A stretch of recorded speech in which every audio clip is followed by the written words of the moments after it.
আমরা আমাদের সন্তানদের সাথে যেভাবে করব, যে আচরণ করব, ওই সন্তানগুলো আমাদের সাথে ওই আচরণই করবে।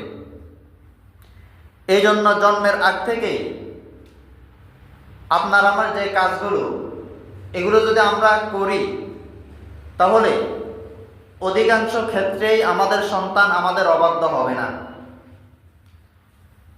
উদাহরণস্বরূপ, এক অবাধ্য সন্তানের ঘটনা হযরত ওমর রাদিয়াল্লাহু আনহুর যুগে ঘটেছে। হযরত ওমর রাদিয়াল্লাহু আনহুর যুগে বাবা নালিশের জন্য এসেছে সন্তানকে নিয়ে। বাবা তার সন্তানকে নিয়ে হযরত ওমর বিন খাত্তাব রাদিয়াল্লাহু আনহুর দরবারে হাজির হয়ে বলতেছেন, হে আমিরুল মুমিনিন, আমার এই সন্তান আমার কথা মানে না, আমার এই সন্তান আমার অবাধ্য, সে আমার কথা মানে না। বাবা মনে করেছিল খলিফাতুল মুসলিমিন ওমরের মেজাজ গরম, মাথা গরম। এটা শোনার পর খলিফাতুল মুসলিমিন সন্তানকে ধমক দিয়ে দুই একটা শট মারি দিবে, এরপরে সন্তান লাইনে চলে আসবে, কথা মানবে। কিন্তু খলিফাতুল মুসলিমিন তো এমন না, একজনের কথা শোনার পর সঙ্গে সঙ্গে সিদ্ধান্ত দেওয়ার মতো লোক না। বাবার কথা যেভাবে শুনেছে, সন্তানের কথা না শোনা পর্যন্ত খলিফাতুল মুসলিমিন কোনো সিদ্ধান্ত দেন নাই। বাবা নালিশ করছে, আমার সন্তান আমার কথা মানে না। আজকে আমরা হলে একজনের কথা এরকম অনেক সময় আমরা সিদ্ধান্ত দেওয়ার কারণে পরিপূর্ণ সঠিক সিদ্ধান্ত হয় না। এই জন্য উভয় পক্ষের কথা শুনতে হবে, শুনে যাচাই বাছাই করে সিদ্ধান্ত দিতে হবে। এটাই হলো ইসলামের নীতি। আজকে অধিকাংশ সিদ্ধান্তের মধ্যে ভুল হওয়ার কারণ হলো আমরা এক পক্ষের কথা শোনার পর আরেক পক্ষের কথা শোনার আমার টাইম নাই। যার সাথে আমার সম্পর্কে বেশি, যে আমাকে একটু বেশি মহব্বত করলো, আমাকে 2-1 টাকা দিয়েছে, 500-1000 টাকা দিয়েছে, সে আমাকে কিনে নিয়েছে, এই জন্য আমি তার পক্ষে রায় দিলাম। বলে না না, এটা চলবে না, এটা নীতির মাসআলা।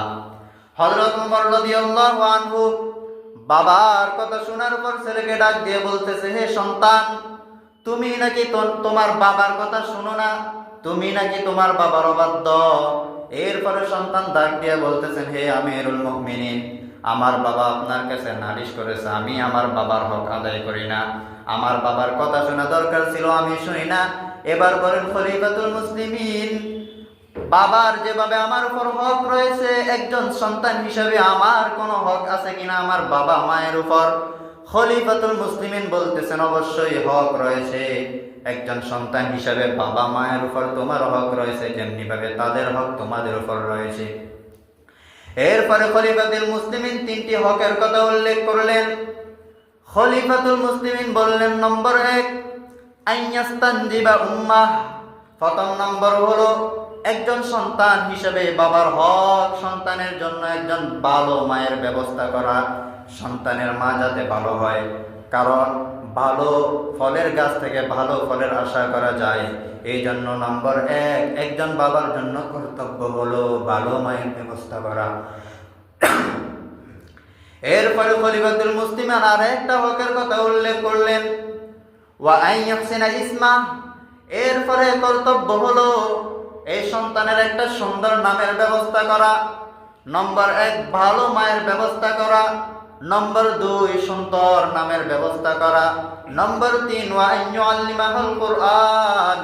3 নম্বর হলো কোরআনের শিক্ষা দেওয়া। খলিফাতুল মুসলিমিন অনেকগুলো হকের কথা উল্লেখ করতে পারতেন, কিন্তু 3টি মাত্র হকের কথা উল্লেখ করলেন। এরপরে সন্তান ডাক দিয়ে বলতেছেন, হে খলিফাতুল মুসলিমিন, আপনি যে 3টি হকের কথা উল্লেখ করলেন, নম্বর 1, ভালো মায়ের ব্যবস্থা করা, কিন্তু আমার বাবা আমার জন্য ভালো মায়ের ব্যবস্থা করতে পারেননি। তিনি বিবাহ করেছেন একজন বান্দিকে, একজন সিন্দুর বান্দিকে তিনি বিবাহ করেছেন। তাহলে আমার প্রথম হক তিনি আদায় করেননি।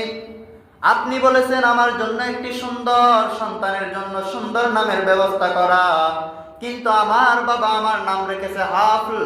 হাফলের অর্থ হলো চামচিকা, ভালো কোনো অর্থ না।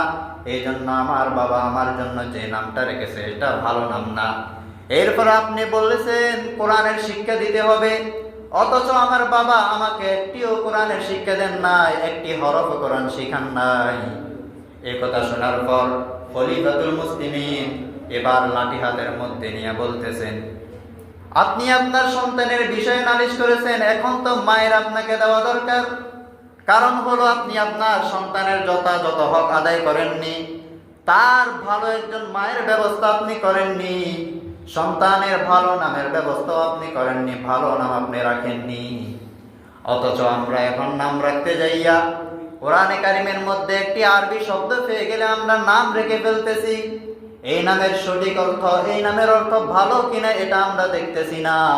আমরা মনে করি আরবি নাম বলেই যথেষ্ট।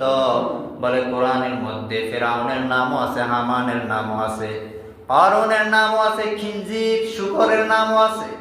এই জন্য আরবি শুধু শব্দ কোরআন থেকে দেখলে আধুনিকতার ছোঁয়ার কারণে একবারে আধুনিক নাম রাখতে চান। এই জন্য সমাজের মধ্যে যাতে এই নাম আর কেউ না রাখে, এই জন্য আমরা আধুনিকভাবে নাম রাখতে যাইয়া অনেক এমন নাম রেখে ফেলি যে নামের অর্থ কিন্তু ভালো না।